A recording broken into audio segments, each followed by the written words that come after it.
Merhaba arkadaşlar, ben Gökberk, Turkish Aholic'in kurucusu. Görüşmeyeli nasılsınız? Herkese merhaba. Ben de Tülün. Umarım ilk bölümümüzü beğenmişsinizdir. Turkish Aholic'in konuşma podcastine tekrar hoş geldiniz.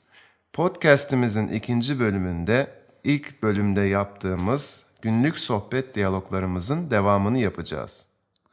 Bugünkü konumuzda arkadaşlar arası soru sorma, cevap verme yapacağız. Ve ilk kez tanıştığımız birisiyle veya yakın bir arkadaşınızla sohbet ederken sorabileceğiniz sorular ve verebileceğiniz cevapları göreceğiz. Toplamda 3 bağlantılı diyalogumuz var. Unutmadan söyleyelim, bu diyalogların tamamını PDF olarak indirebilirsiniz ve kullanılan dil bilgisini Turkish Aholic'in Grammar Bank bölümünden ücretsiz çalışabilirsiniz. Eğer hazırsanız başlayalım.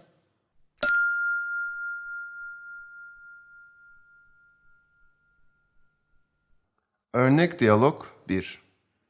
Kemal, sana bir şey sorabilir miyim? Elbette Aslı, ne oldu? Sen iş yerinde hangi birimde çalışıyorsun? Ben muhasebe biriminde çalışıyorum. Şirketin para işlerine bakıyorum. Peki muhasebe biriminden Can'ı tanıyor musun?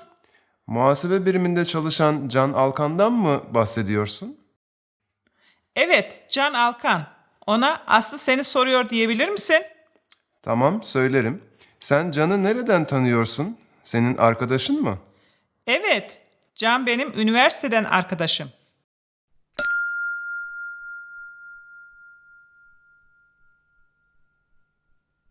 Örnek diyalog 2.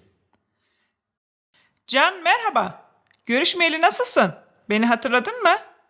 Aşk olsun Aslı, en iyi arkadaşımı unutur muyum? Ben iyiyim, sen nasılsın?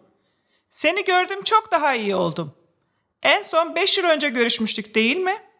Evet, 5 yıl önce üniversiteden mezun olduk. Daha sonra hiç görüşemedik.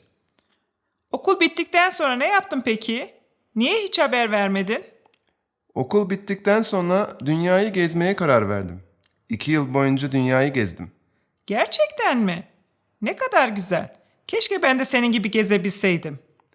Aslında dünyayı gezmek çok zor değil. Zengin olman gerekmiyor. Öyle mi?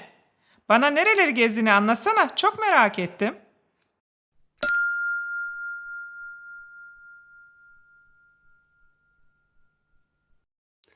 Örnek diyalog 3. Ne yersin Aslı? Bence şunu dene. Ben çok sevdim. Tamam, olur. Sen ne yiyeceksin peki? Ben de aynısından yiyebilirim. Neyse. Dünyayı nasıl gezebildin? Bana anlatsana.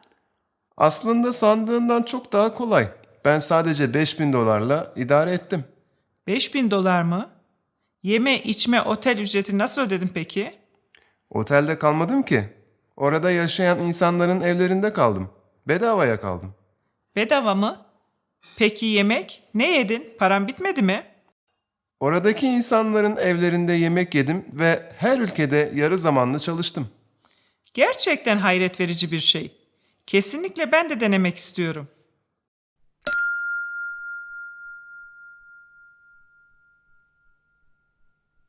Hey, thanks for watching this video. Did you like this small lesson? Please subscribe to my channel and give a thumbs up if you liked it. This video lesson is only a small portion of what I give on the premium section of the Turkish Aholic website. If you like my videos, want to learn more Turkish, and support my effort, please consider becoming a premium member at the Turkish Aholic website.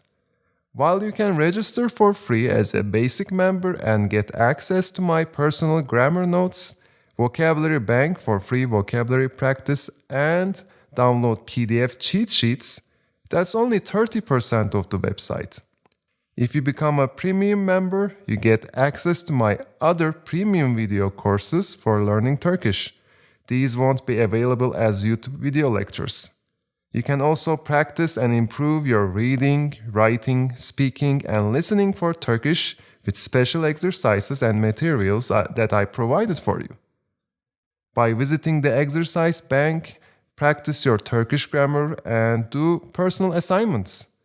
I help both basic members and premium members as much as I can, but of course I prioritize over premium members and give them personal feedback and support. Premium membership is only $20 a month and you can cancel your subscription anytime you like. There is no annual or hidden fees.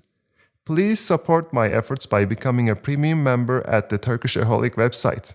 Thank you again for watching and see you next lesson.